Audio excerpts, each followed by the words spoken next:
ज़बूर 14।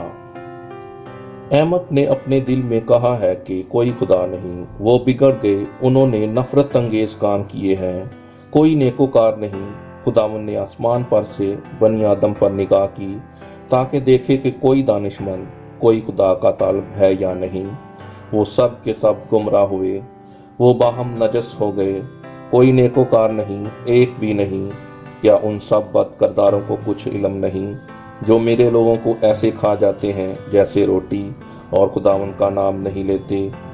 वहाँ उन पर बड़ा खौफ छा गया, क्योंकि खुदा सादत पुश्त के साथ है। तुम गरीब की मशवरत की हंसी उड़ाते हो, इसलिए कि खुदावन उसकी पनाह है। काश के इसराइल की निजात सयून में से होती। जब खुदावन अपने लोगों को असीरी से लौटा लाएगा तो यकूब खुश और इसराइल शादमान होगा। पाक कलाम के पढ़े और सुने जाने पर खुदावन की खास बरकत हो। आमीन।